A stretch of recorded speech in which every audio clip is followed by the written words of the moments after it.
gonna make a snacks. Ayan, para sa ating merienda. Ayan. As usual, mag-isa na naman ako dito sa bahay. Ayan. So, kailangan ko itong i-vlog. Ayan. Para meron tayong pang-vlog. Ayan. Kahit hindi masyadong maraming nanonood. Hindi ko alam kung gaano ba kadami yung mga subscribers ko na nanonood. I have only, ilan ba subscribers ko? 385. So, yung mga views lang ng aking video lagi ay nasa 61 lang, nasa 40 plus.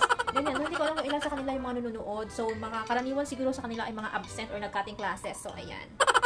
So, magluluto tayo ng banana crunch. So, ito yung mga ingredients na ating gagawin for today. Ayan. Guys, very simple lang naman ang ating mga ingredients. Ayan, napakasimple lang. Kagaya ng aking buhay dito sa USA. Napakasimple lang. Walang kaarte-arte, walang karangya-arangya. Ayan. So, ito lang yung ating gagamitin. Of course, what we have here is harina. Meron tayong saging na ganyan. Hindi ko maintindihan kung maganda ba yan ang kalalabasan. At meron din tayong panko plain breadcrumbs. And then, we have this. Of course, the Jersey ube.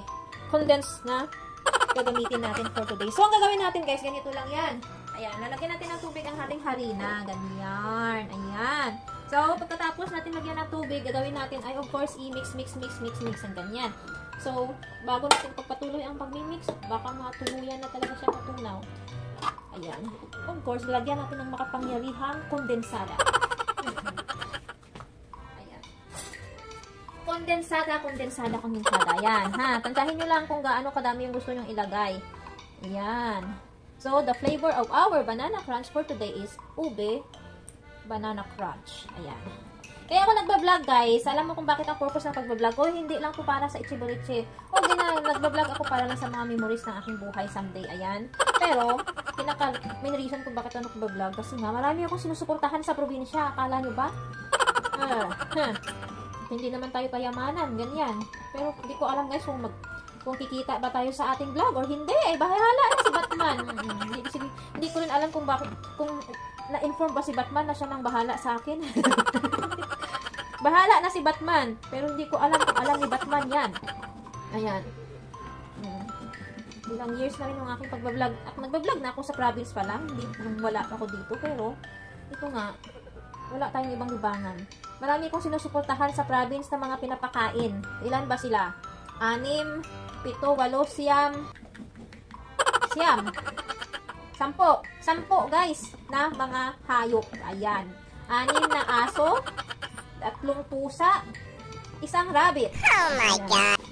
Kaya kung kikita man tayo someday, malaking bagay kasi guys, yung mga aso ko sa province, hindi ko yung pwedeng baliwalain. Kasi alam nyo kung bakit? Nung mga panahon na ako ay nagsastruggle sa depression, kasama na yan sila sa journey ko.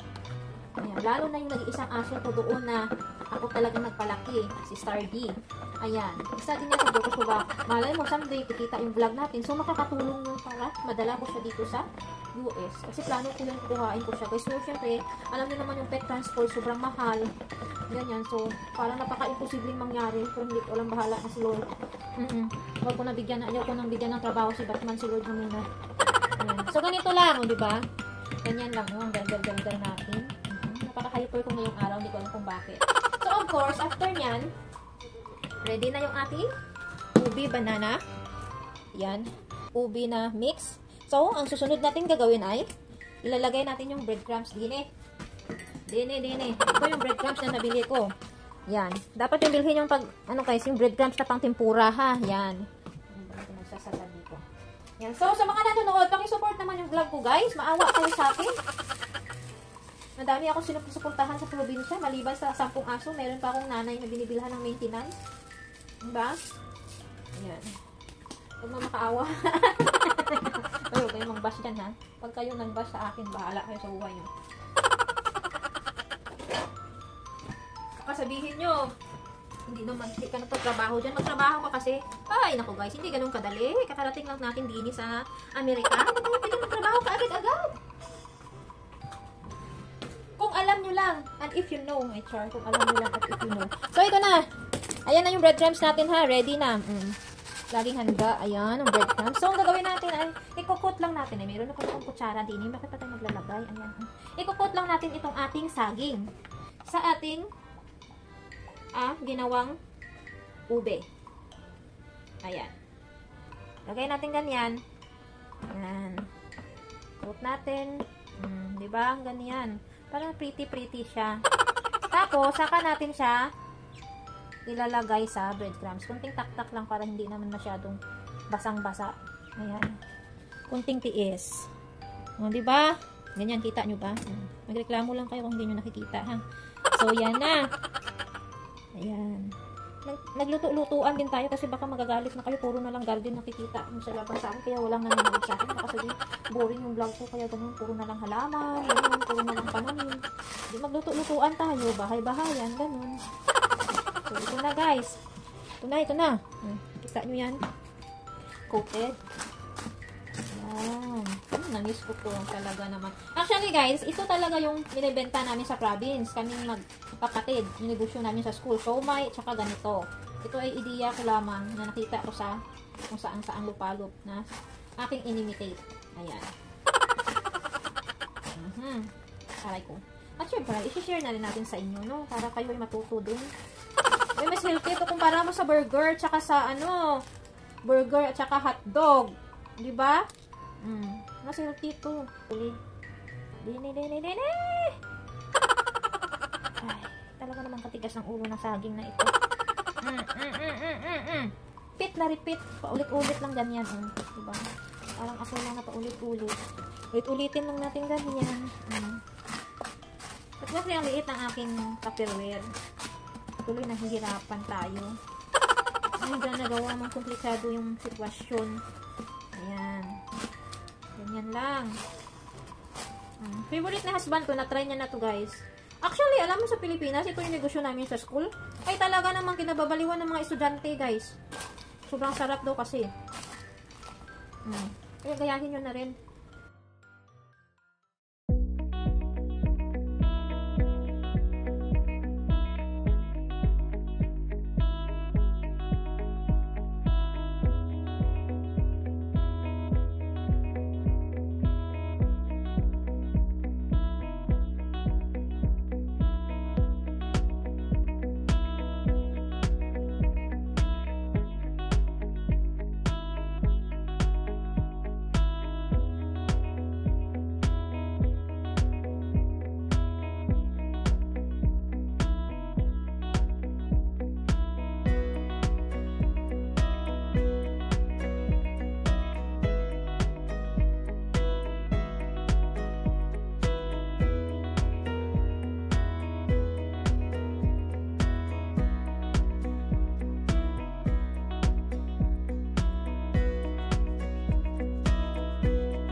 A few moments later. Ayan na.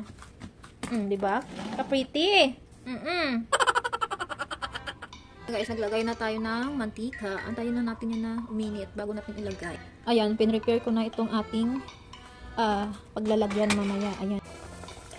Ganern. Ganern na ganern.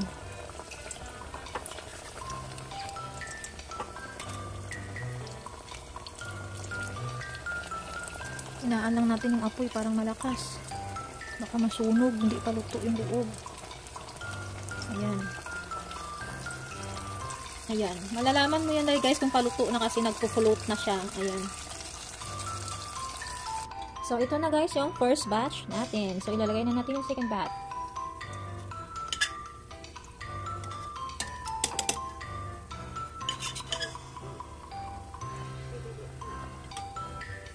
So, ito na yung ating banana crunch. Ayan. So, next thing to do is, of course, lalagyan natin siya ng toppings. Ayan.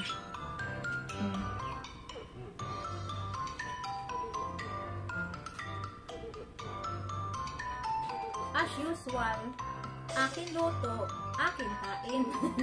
So, kakain na tayo. So, ang pinakamasarap na partner niyan guys, ito. Tikman na natin guys. Tingnan natin kung masarap ba. Kasi diba yung ginagamit natin sa Pinas is saba talaga. Ito kasi, hindi ko alam, parang crossbreed ng saba tsaka ng lakatan.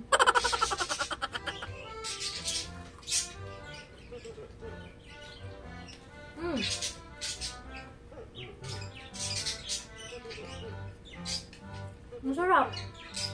Hindi siya masyadong matamis. Pero mas masarap kasi may ganito.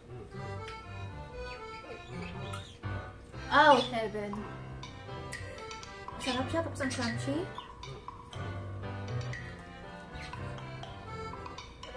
So hanggang dyan na lang guys yung video ko for today. Thank you for watching. That's it. Bye bye.